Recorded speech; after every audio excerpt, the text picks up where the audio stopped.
if you're like on a cruise or like in an international like territory, you tell them Bay Area because they can get that. They understand where Bay Area is. Yeah, because like, if you say Modesto, they're like, is that where Scott Peterson's from? And I go, yeah, unfortunately.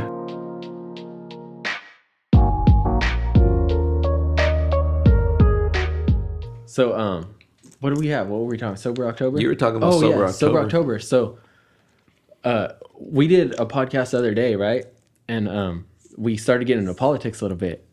And then we ended up not posting it because I was like, oh, dude, this is probably... I thought you said it didn't record, which is like... Oh, well, that too. The video didn't record. Oh, okay. We had the audio. So the audio... But we didn't have the video. Did you delete the audio? I still have it. I kind of want to hear it one day. Yeah. Just not to release it because it kind of got way extreme. Yeah. That's when Kevin told me, he's like, you want to be on the podcast? We're going to do some politics. I'm like, nah.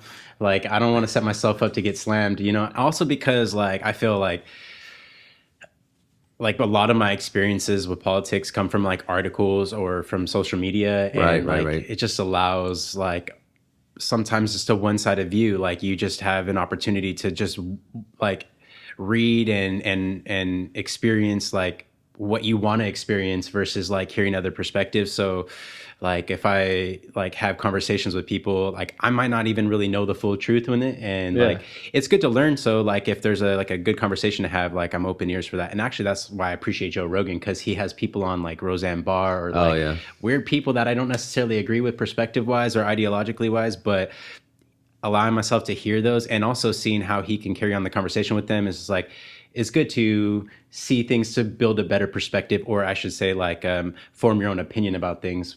For sure. I think that's one thing that Rogan does well is he sometimes he'll get caught up in it too, and he'll start going on his rant. But I think he has a good, a unique ability to understand what that person's saying without, and I've seen him go crazy on some other people, like back and forth. But I like his diversity of his people that come on his show. It's like, yeah, I seen Roseanne Barr was on there. Then he'll have some like crazy scientist guy on there. And then he'll have like Neil deGrasse Tyson on there. And it's like, that guy is fucking amazing, man.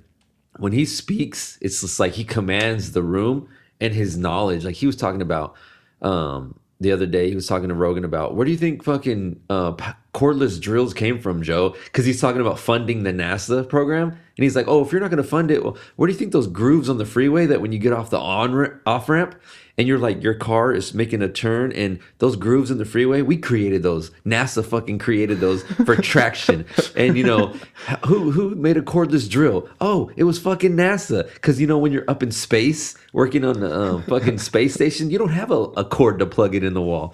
So I was like, and then he's talking about microwaves. And he's all, they're not bad. And then he just, so... The tangents that go on, the knowledge that people have. Oh, dude, when he's on the show, I'm just... Astrophysicists who are talking about like dark matter and like quantum physics. It's crazy because we can have a conversation. Oh, Sober October, or like this or that. But to talk about the shit like that, and you're just like, whoa. Like you forget how crazy it is to be in a planet, on a galaxy in fucking space. Yeah, like substance, but also like, you know, just shooting the shit with your friends too. Yeah. And like 3 hours later, you're watching them like, what? 3 hours just went by. Like, that's crazy. I was telling Kevin, I think was it the last podcast? And I was like, I don't listen to the radio anymore. Other than why would you? Podcast. I know. It's like, it's the same regurgitated shit. Even like iTunes and Pandora. To me, it's like, okay, I can hear fucking songs all damn day. In the business that we're in, we had so much freedom to be like, oh, I'll just listen to music all damn day. But you got to tune in at a certain time, you know? Yeah. Like, you got a life, dude. Everyone is busy as shit. You can't just, at 6:30, I got to listen to this show. Yeah. I remember, like a podcast or? No. Like just, I guess, radio like stations, radio. How they used to have, it's so-and-so in the morning from 6, you know? And I think... even XM radio was like that. Because there was a couple shows I liked on there, and I was like, but fuck, dude, it's 11 in the morning. Like, that's the worst time to try to listen to radio, dude. Yeah. Now that you have the ability to play whenever you want, like, it's a little bit easier. That makes sense. Yeah, when you're driving around, like, I'll listen to Rogan. When, you know, so here's my podcast shtick is I listen to Rogan on the podcast when I'm at work driving. But I always want to put the video to the audio. Because there's things on your, like you hear him cracking open something, you're like, what is he drinking? Or you're like, you hear him just light up and it's like, and you got the fucking, oh shit. And you're like, or somebody says something funny, or they're pulling up pull that up on YouTube, and you can't see it. For those of you listening, that would probably be the worst for me. Is like because they do look at some interesting stuff, and you got to put that visual to it. That's true. That's true.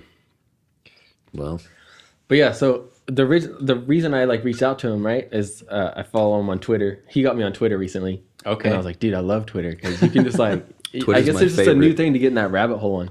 It's dangerous too. And he's always retweeting like political stuff, and I was like, oh shoot, I didn't want you on here because like, oh, we're talking politics. He would want to do it. I was like, oh, that just might be something he's interested in. And then he mentioned instead Sober October, which I thought was perfect for you because do you still not drink? No, I don't drink. Okay. you don't drink at all? At all. Yeah. Even before October? Yeah, it's been 5 years now. Oh, okay. But Is that by choice, or did you? By choice. I used to go hard. Oh, okay. Too hard. No, I think we've all been there. But you still gamble, right? You still play poker. So he's in that industry, and he's a good poker player, dude, where you're around that all the time. So I thought that it's pretty cool that he's able to stay away from it. Yeah, like I don't have any qualms about hanging out with people who want to drink. In fact, like I would disagree with someone who can't be around with people that you can't be drinking around me because I don't drink, in the sense that like if it's not big enough, like if it's not a big enough point for you to not drink, like if you're watching someone drink, like it's got to be bigger than that. You know what I mean? Like I get like not going to bars every night and like because you want to be around your friends. Like you can probably find times to hang out with your friends that aren't in that setting, but like to control your environment so strictly that like people just can't have a good time around you and do their own vices is just a little bit too much for me. So like, yeah, I want people to be able to have a good time and do whatever they want to do. Even smoking, like if like people are trying to smoke around me right now, like that would be okay. Yeah, in like my mind, I'd be like, damn, that smells awesome, you know, but no big deal. So, but you're just giving smoking up for Sober October only. Yeah, right? That's a good question, actually. Probably. I'm like 95% sure I will be lighting up on November 1st. But like so my dad is, he hasn't drank since college, and he's gone to AA for the past 20 years. My sister doesn't drink, and she's 5 years younger than me. She's now 6 years sober. So I have a strong network, and like my dad was just talking to me last weekend. He's like, I want you to do 90 days now. I'm like, whoa, hold up. I just promised 31. Like that's already a big feat. But this past like couple of weeks have been pretty enlightening, and I feel like anything's possible at this point now. Like it's been a trip. Like the first week was so intense. Do you feel like smoking was like a problem for you? Wait, when we clarify, are we talking smoking weed or talking cigarettes? No cigarettes. Okay. I used to smoke cigarettes in college, junior college. I remember waking up in the morning smoking cigarettes. That was an gross habit.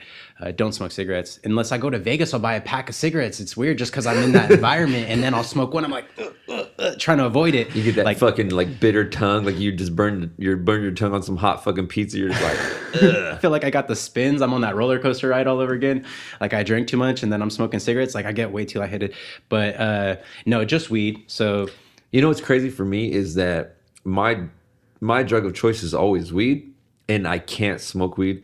And because I work for a job we go by federal law, and we're DOT.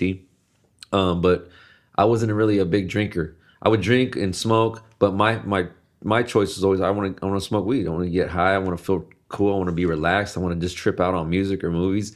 And but I can't do that. So I'll drink occasionally. Like I drank a little bit last night. We were playing softball, and I was on first base, and I just got a whiff. Somebody just was smoking some. Oh, and I'm just like, God damn, I just wish. Let me get a hit of that. And it's funny because people are just like, California, weed's legal. And I'm like, no, I don't. My job doesn't go by California law. We go by federal law.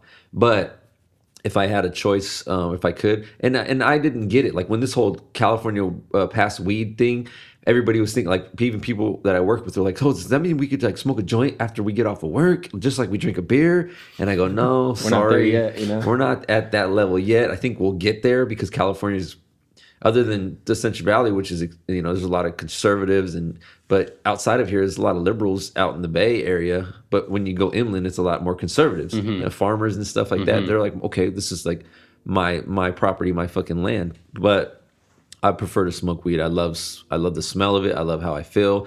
I've been doing CBD, and that's been helping me manage. Like if I'm playing softball or I'm hurt and I'm sore, I've had the best sleep of my life with CBD oil. I've had crazy dreams with CBD oil, and this is the one with no THC. And then just calming. I get like anxiety. and I don't take anything for it. My whole way to channel my anxiety is I would always play sports, work out, and then I get so exhausted that I'm too tired to even be anxious. But yeah, that's a good thing, I say. Yeah, it was my outlet. It was always like my mom would be like, "Go run outside," and I'd go play, and I'd be out there till like fucking 12 o'clock shooting the basketball, running, and sports and reading is like. But so I would smoke weed to calm me down, and I didn't have that outlet, so I found working out. Like when I was 25, I just started working out a lot, and then I'd be like, "Oh, I don't have anxiety when I work out because I'm so fucking exhausted after I'm done that I'm just relaxed." You know, and everybody wants to be in that relaxed state, and just anxiety is fucking terrible, dude. Did you feel like that was always the case, like regardless of smoking weed? A lot of people say like anxiety comes like, you know, with smoking, or even after you stop smoking, you feel that. So do you feel like that played a role in it, or have you always kind of felt anxious? Well, there's the two types of cannabis. Like one, I think the sativa and the indica is like one can give you like more energy, like you're just more alert, and maybe that plays into your anxiety. But I think it also, at the end of the day, it comes down to who you surround yourself with. Like if you're smoking with a group of people and they're chill and they're just like, hey man, we're gonna eat and watch movies and just vibe and listen to music, then I think, okay, you're not gonna get into that state. But if you're like, and then it comes at a young age. If you're smoking weed at 16, of course you're gonna be paranoid because you're like, and it was not legal back when I was smoking it. It's like, oh, the cops are gonna come, the cops are gonna smell it. My mom's gonna open, like she's gonna find my weed bag in the room. So you're like building the anxiety and the paranoia. So I'd be like, and then it just depends what weed did you smoke and what was it laced with? Because I've smoked some crazy shit and I'm just like, what the hell? That it brought me into a state of fucking like just anxiety. So I think it all depends. That's but good that you're feeling better, right? Yeah, I like your story and your ability to find like your vices in a healthy way, like exercising, and I think that's like a big thing that like I've been doing too in conjunction with Sober October, because like, dude, the first week was so tough. Like I used to be able to lay down in bed and Rachel, my wife, would get mad at me because 5 minutes later I would be like knocked out. And now I like the first week, 2 hours, literally 2 hours. That's not an exaggeration, where I would lay in bed, toss and turn. Like I might pick up like a written material and try to read something, because that always would put me to sleep with really no help. Like, so that was pretty intense and annoying and frustrating. So you usually smoke before you go to bed? I used to smoke from wake up to like all day. Guy, I would go out and work out. Like I would be active. I wasn't like the guy with the, like let's just sit on the couch and eat all day. Like it was like, let's go out and go on a hike or do something. It was just like, that's stereotypical of people to be like, oh, weed smokers are lazy. I know people that smoke a joint or a blunt or dab, and then they go do a fucking hike. Totally. Like just That's like you're me. saying. That's me. I know dudes that I go to the gym with, and they're like, they just lit up in the parking lot, and then they're hitting a workout, and they're like, I have the best workouts when I'm high. That's and me. they're working out. Like before swimming, like I just gets in your head. You get in your own head, and like you're able to like focus on like more of like the stroke or whatever it may be. You're just into it more. Yeah. So I mean, you're submersed in what you're doing. Like that's a good word for it. Exactly. So from like sun up to sundown for 7 years, essentially, like nonstop. Like, so this is and then cold turkey. Yeah, that's crazy. That's why I thought he'd be the perfect person to talk about it, because I remember when we went to visit you guys, I don't know if it was the last time or a couple of times ago before Vietnam, and he had me dab, dude. Oh, dude. God. And like when I smoke, I roll a little joint and I'll smoke like half that joint, or I'll get those little pins and I'll take like a hit or two. Yeah. And he was like, try this fucking thing. It looks like we were cooking meth in the kitchen. It's so ridiculous looking up. And then that's the weed game being like it's super advanced. Like we were texting about this the other day. Dude, like I felt like it did not feel like I smoked weed. It felt like I did salvia again or something. You just had this rush of like euphoria. Once that like immediate rush went away, it was cool. It was like fine, I was just high, but like right then, like I couldn't even function, dude. Mimi was talking to me, Rachel was like talking to me. I was just like, dude, let me fucking get past this like wall real quick, and then we'll fucking get into whatever it is we're gonna do. I craved those moments right there that you had. Like they came every far and few between because I smoked so much. But when it seemed like it almost happened when I would hold my breath longer, and it wasn't so much maybe I was getting super high, but also like depriving myself from oxygen as well. I'm like, I don't know which one's it, but I'm like, I ride this one out. This one's a good one. Yeah, and that's how it was, dude. I was, you know, like when you blow it out and like the smoke comes out. It was like the smoke wouldn't fucking stop. Dude, it was just like, dude, those dabs, get out. It's like bong hits times fucking 10 because you're just ripping it, dude. And just so the funniest thing, I was telling, it's funny you're talking about weed because we were texting yesterday or was this the day before? When I don't know. We're talking about we got on the subject of weed, and he was like, "Oh, I got high the other day," and I was like, "What the fuck?" And I go, "Bro, weed is not the weed of our day." Like I remember when I was growing up out here, when I first started smoking, it was like, "Hey, bro, what do you guys like?" I got red bud and green bud, and it's like the red bud's got seeds and stems, and you light that shit up, and it's like popping like. And like the a green barbecue pit, dude. And the green bud would be like, "Oh, that's some good shit," and then like it just I forgot that level of okay, because I used to smoke a blunt, I used to smoke a joint, or hit the bong, whatever. And then I moved to LA like a couple years ago, and I wasn't working. I was like on unemployment, and I was chilling. And my brother-in-law, he was like and we all lived in this one big ass apartment. And I walked his room one day, and he's like got this glass fucking contraption, and he's just like putting the little metal thing in the fucking goo, and then he just like. When this fucking cloud of smoke, and I go, "Dude, what are you doing?" And he's like, "Oh, I'm just fucking dabbing, man." And I go, "What? What the fuck is dabbing?" He goes, "Oh, check it out. Just come try it out." And I'm like, "Nah, I'm cool. That shit looks way too complicated for me." So then we're at a house party. It's like a Halloween house party or the '80s party, for one of my girl's friends, and we're all chilling, and everybody's in a circle, and then there's a blunt and just passing around. It gets to me, and I hadn't smoked for like 8 years at this point, so I'm just like. Took the fattest rip, dude, and they're like, "This pass it this way," because I was telling everybody, "Man, I haven't done this shit for days." So then the dude right here, "No, bro, go again."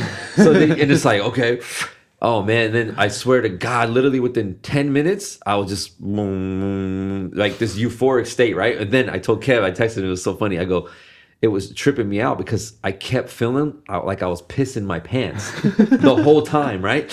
And I just like everything's warm and tingly, and I keep looking down. I'm like getting super fucking self-conscious, and I'm like, dude. And I had dark blue jeans on. And I go, and it felt wet, and I was like, I'm fucking pissing my pants right now. I was like, man up, you little pussy. And then so I'm like, I'll be right back. I go to the bathroom, right, and I'm like. Okay, what's going on here? And my senses were so off, I couldn't tell. So I went back out and I told my lady, I was like, I think I fucking pissed my pants. And she goes, what? So I go, come to the bathroom with me. And we go in there and she's like, what the fuck? Why did you even smoke? Why did you even do this? And I go, chill. Like, don't fucking panic right now. And I go, did I piss my pants? And she's like, your fucking pants are dry. And I go, I feel like I'm pissing right now. That reminds me of Ari Shaffir's, like he has a stand-up where he's talking about doing mushrooms with this boy, and he's like the same thing. Like he felt like he was pissing his pants and he can't tell because of that feeling. And he's like rubbing and smelling and rubbing and smelling. That's weird. See, that's the thing as experiences. You're just like, I swear, I thought I was pissing my pants. And then I walked back out and my brother-in-law was like, you good, bro? And I go, I'm good. And he's just like, all right. He goes, and then he hit me with that line. This ain't your fucking father's weed. It's like, I get sure it. Ain't, I get it. Respect. I feel like it's no different though than alcohol, right? Like I know my limit with smoking. I know that like I don't want to smoke a full blunt with somebody because I'm gonna get like where my senses are fucked up and I can't function right or the way I want to function. The same thing going out to the bar, or, like drinking with your friends. I don't want to take 7 shots in a row either. You know, I mean, I will. There's times when you know you'll get peer pressured into doing it. Or you're like, fuck it, I'm at home. I'm going to do it anyways. The difference for me with that is like I don't have that self control. Like 1 is too many, 7's not enough because like 1 is way too many. I shouldn't be even having 1. But when I get to that 7th drink, like why stop? So you're all in at that point. Exactly. There's no self control for me. But with weed, it's not like that really. Like I guess I mean, if I tell you that I smoke from sun up to sundown, like you may have an argument against that. But I mean, like, it wasn't like I need to smoke again. I want to smoke again. It was more so just like habitual, like. So at but the difference is too, it's not as bad for you. Is like when you drink and you drink a little bit, even if it's a little bit too much. You can't drink from sun up to sundown. You wake up like fucked up, dude. Yeah. That's what I was going to tell you right now. Is for me the alcohol buzz is way worse than the weed high, and for me being drunk and out of control. Oh, exactly. we went to that comedy show. We're walking the streets of Sacramento after, and these chicks are walking, and like there's bars and stuff down there, and these chicks are walking, and they're doing the whole lean in, like this one chick, and then my cousin's like, dude, this chick's gonna fall, and then she was just like, and her friend's like, stand the fuck up, and she's like, I can't, and so she's like got these fucking high heels on, like stilettos, and she's like looks like she's fucking walking on stilts, dude, and she literally just ankle hits like one of the old fucking bricks in Sacramento, like, and her friend catches her, and she's like, bitch, I told you to stand up. And I go, that's the fucking reason why I don't get smashed anymore. It's that inability to be in control of yourself. And we're driving home, and my lady's like, I can't believe she was like that fucked up. And everything's out. Her pants are down, her fucking thong's coming out, and these girls are just smashed. And I go, there's some dudes right now, just like, yeah, man. Crying on that. Later on, man, I'm fucking getting that, right? And I go, where the fuck is that chick gonna wake up tonight or tomorrow? Like, she's gonna be in her fucking somebody else's room, or she's gonna be in a pile full of fucking vomit, or she's gonna be in the back of an Uber, and this guy's gonna be like, I don't even know what to fucking do with this chick. Seriously, that's real. That's a really good point. And I guess seeing those kinds of things actually like are helpful in the sobriety journey. Just like knowing you're not trying to be like that. It confirms. You know what it made me feel, and it made me feel like ain't no better feeling than being alert and aware and awake to your surroundings. Because I've been in that position, and I woke up like, how the fuck did I even get here? How am I even alive? Yeah. And the only thing you can do is sleep it off with alcohol. Yeah. Right? A high fades eventually, and you're good again. Where, yeah, dude, same. Wake up, and I remember being a kid, dude. My mom being like, "You shouldn't have drove last night, huh?" Yeah, that's embarrassing, dude. It's embarrassing, and it's like it's fucking dangerous, dude. You know, we were talking about. Have you gotten a DUI? No. I mean, like, how many times should you have gotten a DUI in life? So many times, dude. I should have. Seriously, and I'm same thankful. Same here. And I'm thankful that I didn't. And we talked about this a while back on an old podcast about like Uber and with your kids now. Fuck, I wish Uber was around when we were kids, dude. I would have Ubered to every party we went to. Every house But instead, party. it was like we drove. And, you know, we didn't want to tell our parents we were drinking or what we were doing. So and then you think you're invincible when you're drunk. You're like, I'm good. Yeah, dude. And people tell you not to, and you're like, no, I definitely am. Motherfucker, this is my car. Exactly. But to alcohol and DUIs, it's like, and I work with drivers. I manage Class A drivers, commercial drivers. And we go somewhere, or we're doing something, or we go to an event, and I go, look, I'll pay for your Uber, or pay for an Uber, whatever. If it's $25-$30, save yourself the time and the headache, especially if this is your financial like basket where you support your family with. I'll pay $100 for Uber because I don't want to pay 10 G's for a fucking DUI and then lose my license and then be like, I can't drive. My job requires me to drive. I see people take that risk daily, and I don't get it. And it's not a maturity thing. It's not it's like a common sense thing. It's like some people just don't have that ability to be like, I'm not gonna drive. I shouldn't drive. I can't drive. To me, I would be like, 2 drinks. Here's my keys to my lady. I'd be like, you gotta drive. To the point where she'd be like, I don't like that I have to drive from a party because you had a couple drinks, or you maybe had too many drinks. Now I have to be your DD. And I go, you know what? You're right. That's not fair. I'm putting that on you because then she can't enjoy herself. So I'm like, sometimes I'll just go and I'm like, I'm not going to drink. And then you find that ability. How have you found your ability to have fun and enjoy the people that are around you, or the smokers that you normally associate with, without being able to do what you normally do? That's a good question. I mean, I'm out there in like Livermore, so I don't really have a lot of friends that I hang out with. Like when I do hang out with them, I mean, just knowing that they've been such long-term friends of mine that it's not really like an issue of trying to find moments of like joy with them, because like we're just having good conversations and like regardless of like whatever's going on in that moment with them when it comes to alcohol or whatever, it's like I'm not really trying or searching to find like a way to have a good time with them. Just also because I don't really find myself in a lot of those, like if I was hanging out with them every day, it might be a little bit more tough because then I'm like, damn, these guys are always faded or this or that. But I think it's just because like I'm limited with my experiences now that I'm out in Livermore. Like I don't really have a lot of friends. Like it's just basically my routine is work until 2:30, go hit the gym. I swim 1 mile to 2 miles and then go home, take the dogs out, maybe like actually, I haven't been playing cards since I've been sober. That's like a trip too, but normally I would jump on the card game and bust that out until probably 7 or 8 at night, eat dinner and go to bed. So it's not like I'm like yearning for that, like that relationship until actually I start feeling a little bit depressed. Like I need that friendship. Like it's not all about like your partner. Like, you can't just have these conversations with your loved one. You have to actually have like the boys and the friends that you go out and hang out with. Human interaction with other people. That's an experience that I've had to learn through not having versus like craving it. Like it's just like, why am I feeling this way of like depression? Like I might need to have a boy to go and talk to and just like do something different than I do with my lady. You know what's crazy about that too is that, and when we talked about this before in a previous podcast, it's just like relationships and when not falling out with people, but just like changing your circle to be with people you want to be that feed you in a good way, right? In a positive way. And just like kind of not cutting them out, just saying, I can't associate with you because we don't have the same mindset and I can't involve myself with that because that's not where I want to be. It's nothing against you. Like you do you, but I'm going to do me.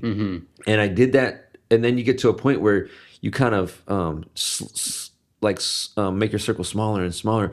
And then it almost feels like sometimes I felt like, okay, now I'm too isolated. And I started falling into that.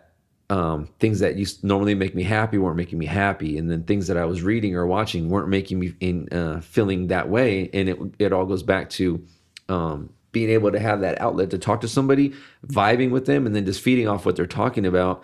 That gives you like it's like gasoline. It like fuels you up, and it kind of can. And you can. Oh, I tell my wife everything, and we talk about everything under the stars. We've been together for 18 years. We know each other in and out. But you still need like that time with the boys to talk about stuff where you're just like, okay, this is what I'm going through. What are you going through? Because sometimes you don't want to put that on your partner to be like, here's my stress right now. And now I just gave it to you. And if that person may not be able to handle that. And usually dudes talk with dudes and they can relate. And women talk to women and they can relate because our mindset is wired a little different.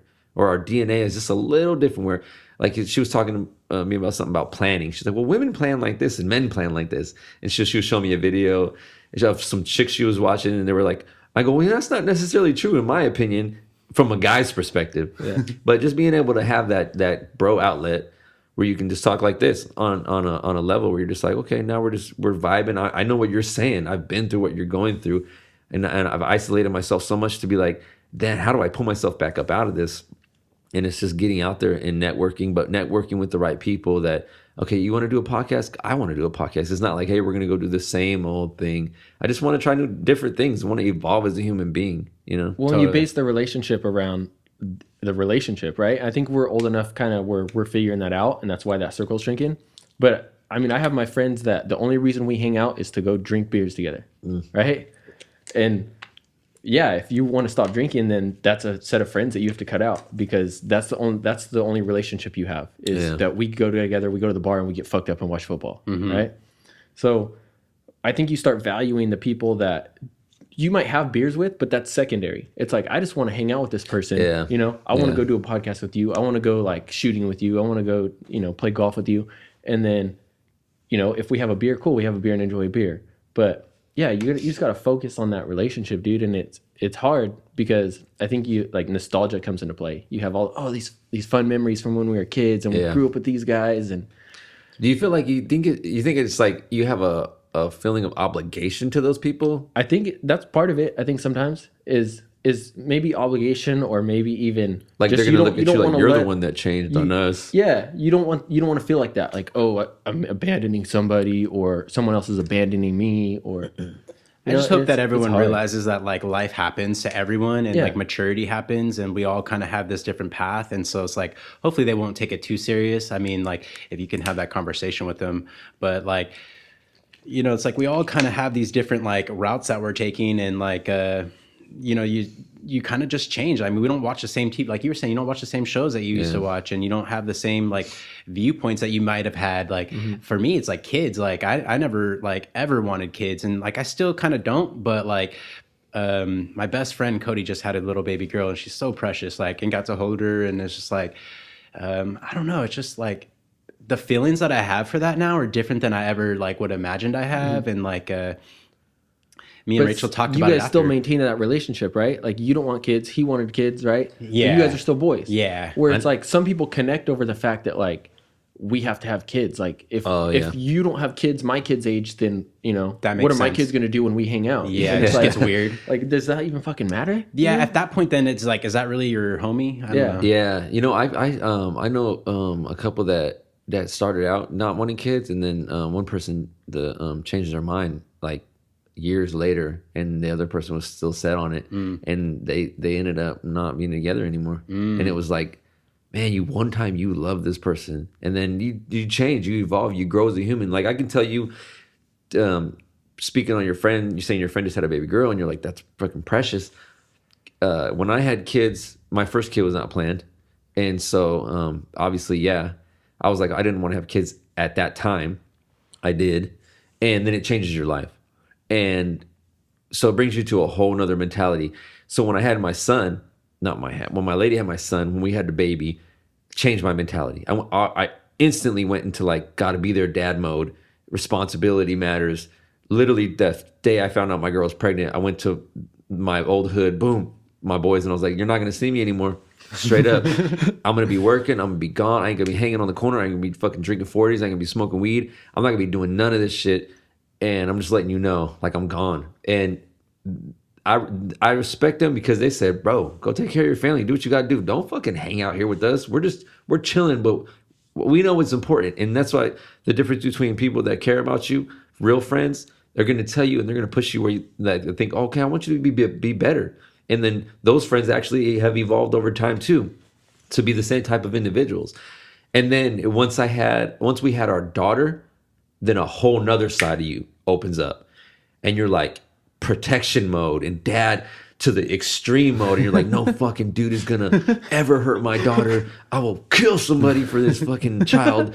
And it's like, that wasn't even something that I planned in my brain. That was just like, boom, the minute I saw her born, like she came instincts. Out, and I was just like, it's instinct. Exactly. And I'm like, I love my son to death, but this little girl, like I feel like my son can he protect himself. And it's just like, maybe it's a boy thing, it's a dad thing. Like, oh, my son's gonna grow up and he's gonna be able to protect himself. But my daughter, no. And it was crazy as I got home from work yesterday, and I had a softball game at night, so I'm like, okay, I'm just gonna chill for a little while. I laid down on my bed, and what pops right on the fucking screen, dude, I'll turn my TV and it's Taken with Liam Neeson. And I'm like, man. His daughter is getting kidnapped right in the beginning. He's like, they're gonna take you. And I'm like, no. Oh, what the fuck would I do right now if that was my daughter? And I was like, you harnessed your inner Liam Neeson. You're like, I'm gonna get this fool. Yeah, I just go, I'm gonna fucking take some martial arts classes and be just like super secretive CIA agent. I'm gonna have all these recording tapes, and I'm gonna just be ready. So when that shit happens, if my daughter ever goes across abroad, I'm gonna be ready with passports and shit. And I think having kids changes you. I'm sure it changed you when you had Jackson. Yeah, I mean, I not as extreme as yours. I mean, mine was like you also had your son really young. Yeah, so it kind of forced you to change. Yeah. And how old were you when you had your son? 18. And how old were you with Jackson? 25. Okay. Oh, totally. And different. I was in the military. Like we wouldn't have to worry about shit. Like we were taken care of, you know. And that was like big. That was like always a thing too in my mind. I didn't want to become different. Like when I had a kid, you know, I wanted to be myself, stay the same.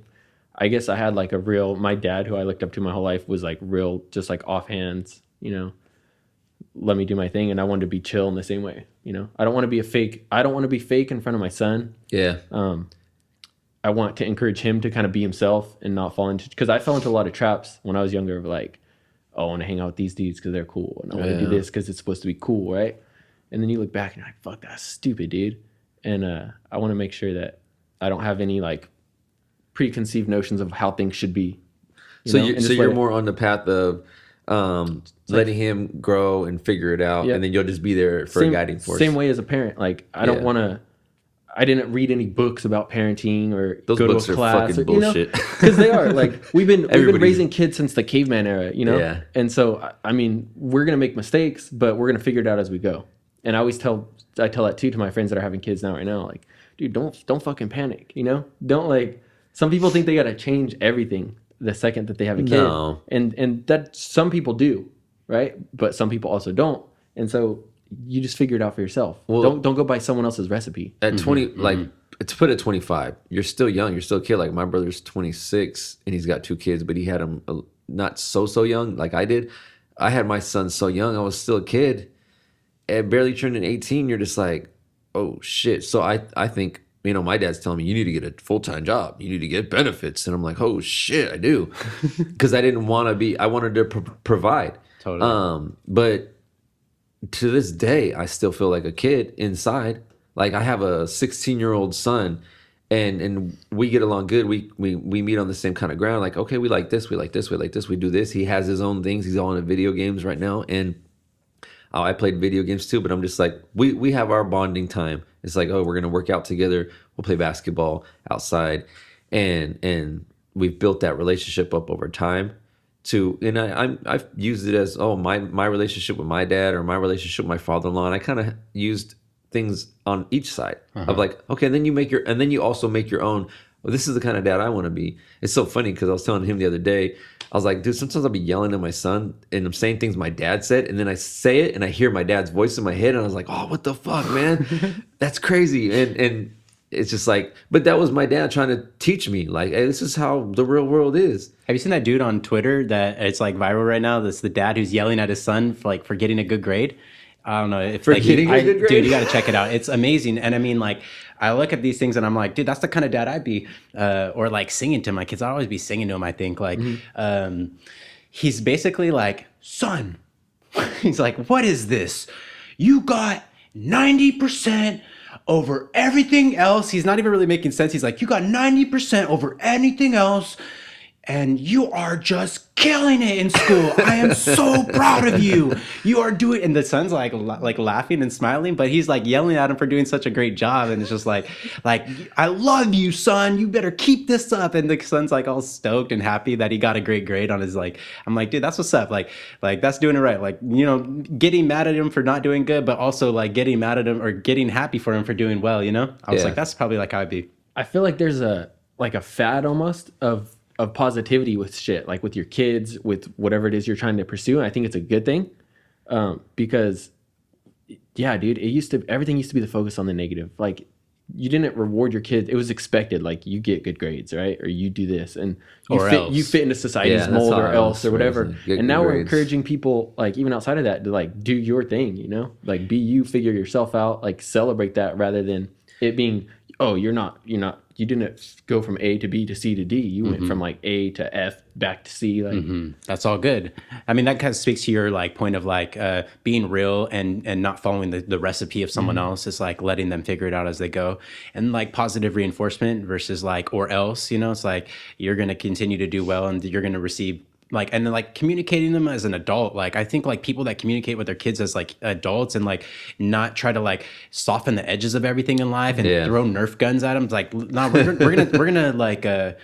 gonna experience this together and like we're gonna communicate about what it is. Like, I was also reading this thing about this kid who dropped like a Slurpee and he's like, you know, that's okay. Like, let's go and get some napkins and we'll clean this up together. And like, we're cleaning it up. And he's like explaining to the kid, like, accidents are going to happen in life, but, you know, just know that you're going to be okay as long as you take responsibility for them and know that you can ask for help if you need help to clean this kind of stuff up. And we're going to just get through this. Like, I don't know, just communicating with them like on a deeper level versus just like, oh, fuck, you just made a mess. Like clean it up for him or yell at him for making the mess, whatever it may be. It's like just more compassion, I guess. And well, also too, just that little gesture of, hey, let's go clean this up together.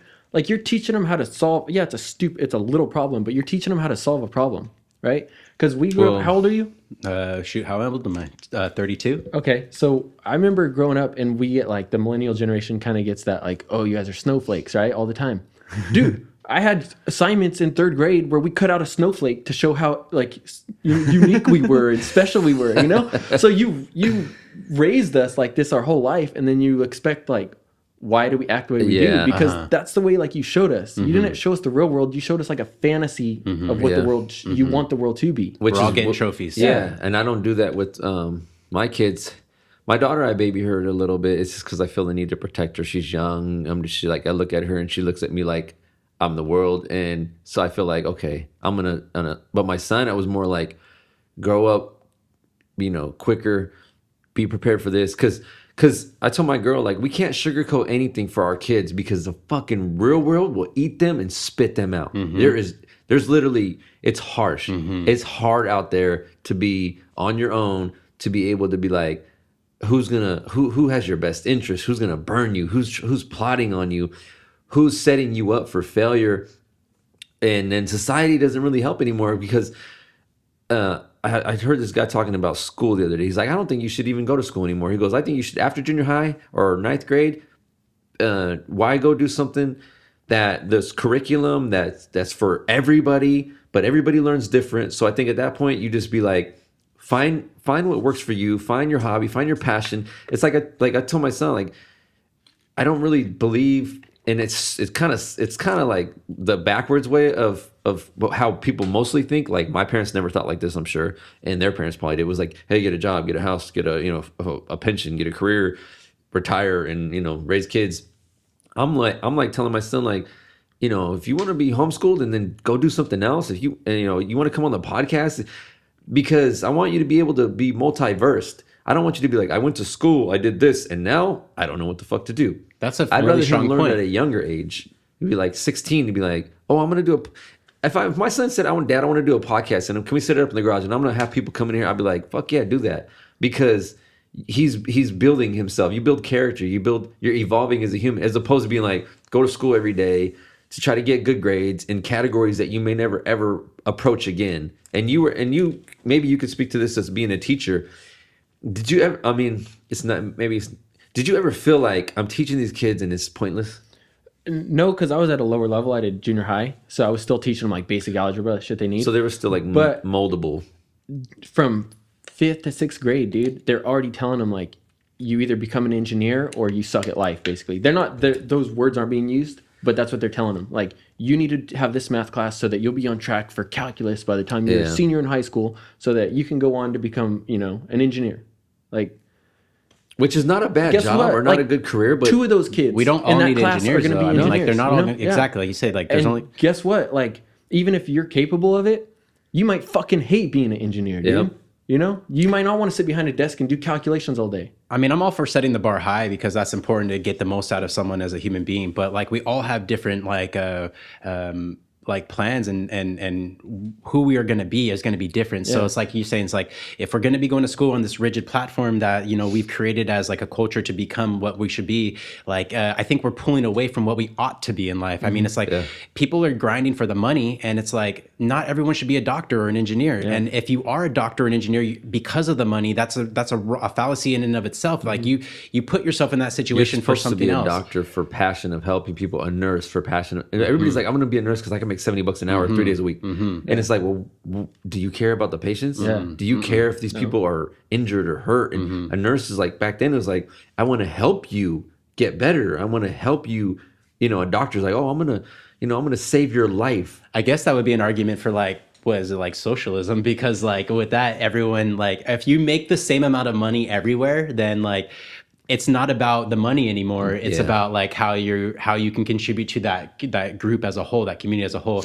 I mean, obviously there's flaws with that system, but it's an interesting concept to think like, okay, we eliminate the money aspect of things. Now just be what you ought to be in life. Like then I think we're just going to have so much more creative, like, people that can input into this system, like much more than I'm doing it for. Well, if you get somebody doing something for the passion, you're going to get way more out of them, obviously, right? As opposed to money. Because there's people that are driving to like jobs that they fucking hate because they make a good amount of money, and then they come home and they're miserable. And then there are people that you see in the store and they're just like, what do you mean I can't fucking use this card? Or what do you mean it didn't work? And then you're just like, damn, how can you live life being miserable, right?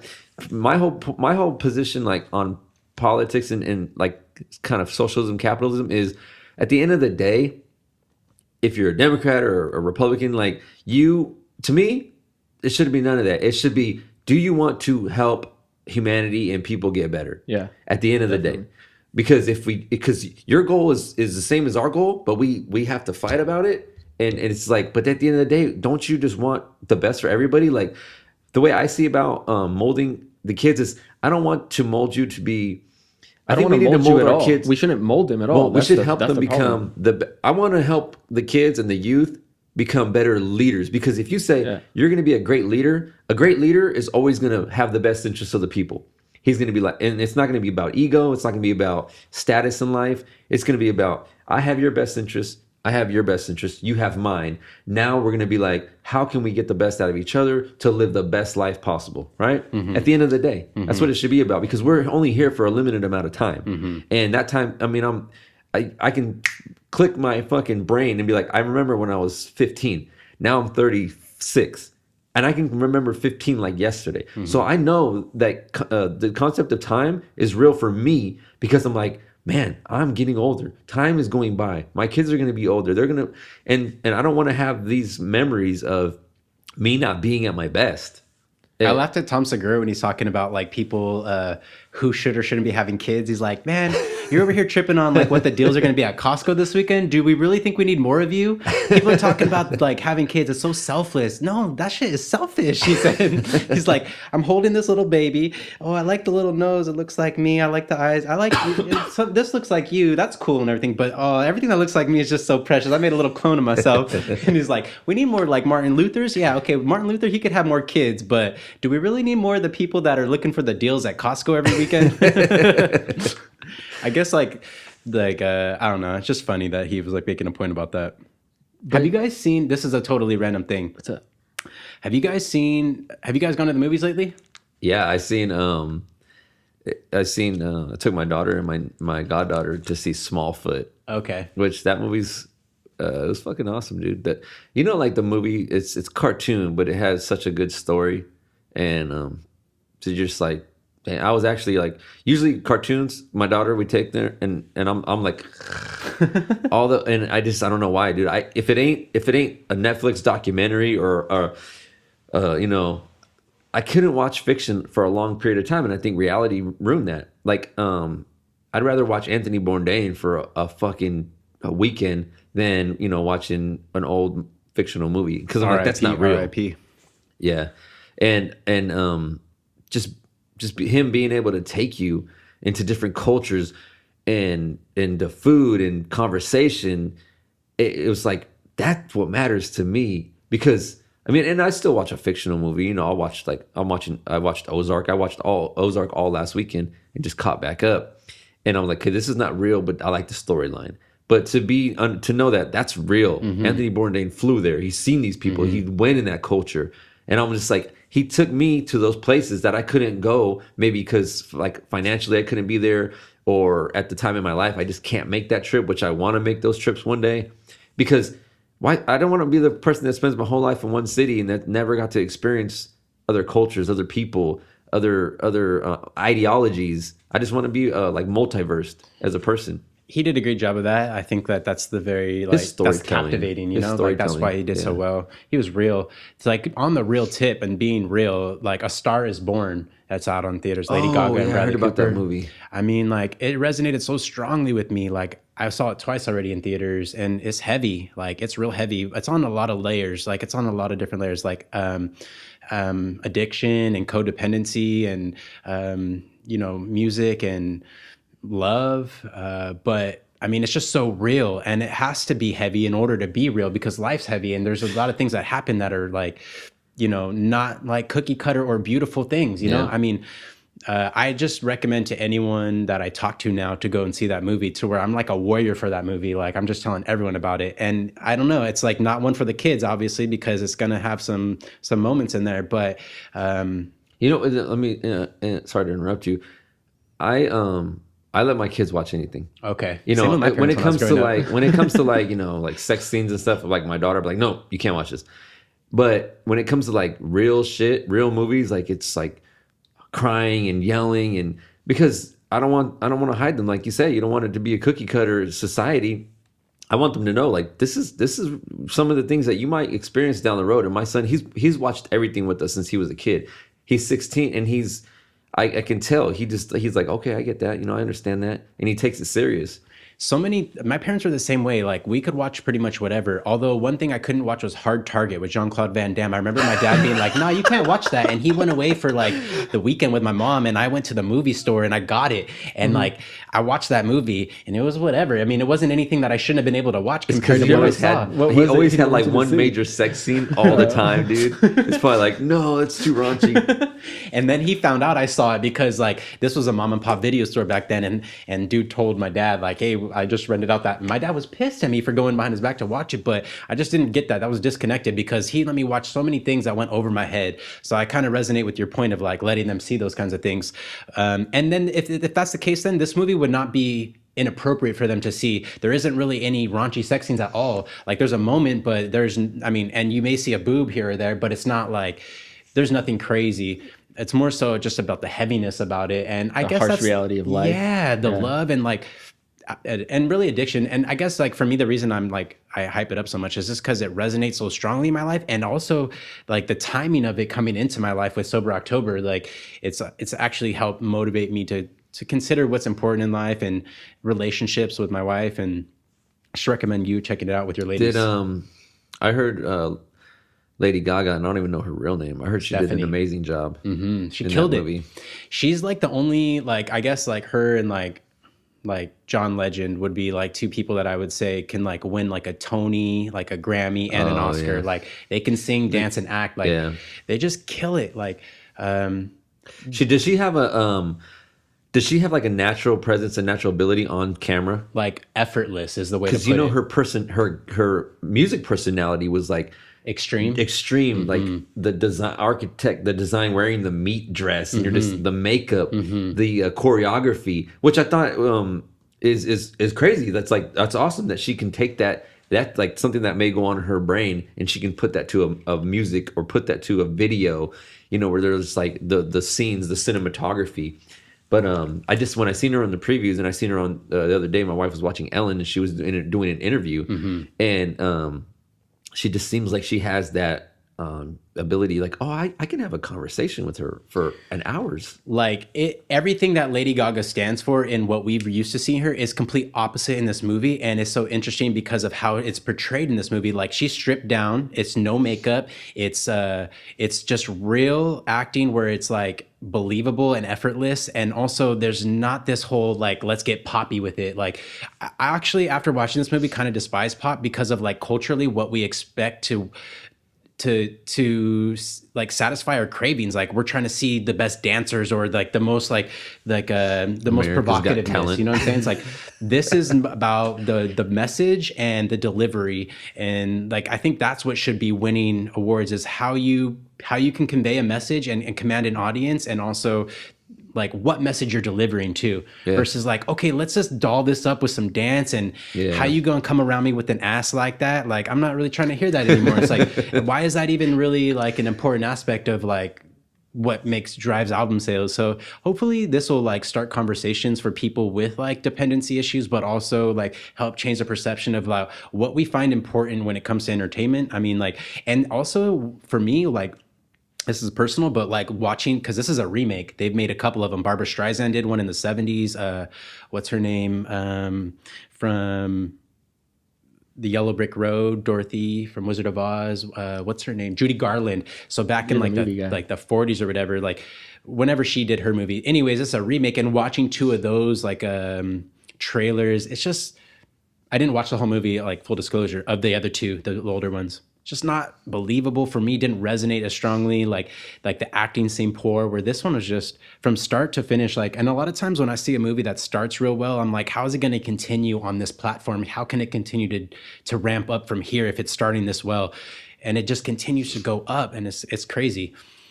It's real intense. It's deep. And is it the kind of movie where you're watching it and then it's over and you're like, how the fuck did that go by so fast? Because you're immersed in the. It's a 2.5 hour movie. I would say like it starts out a little slower than it ends. It ends kind of quick. I'd almost want a little bit more on the ending.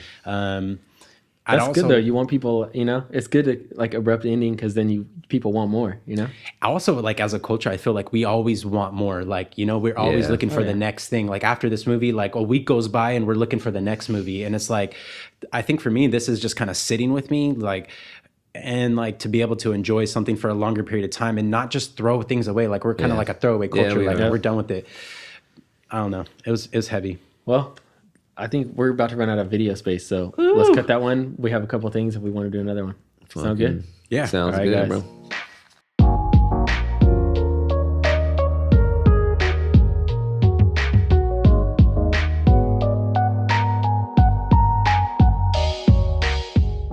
This is Vince and Kev. Come check out our podcast every Saturday morning. Listen in as we give advice that you didn't ask for and we're not qualified to give, but we're doing it anyway. You can find us on Apple Podcasts, Google Play Music, or One Day Early on SoundCloud.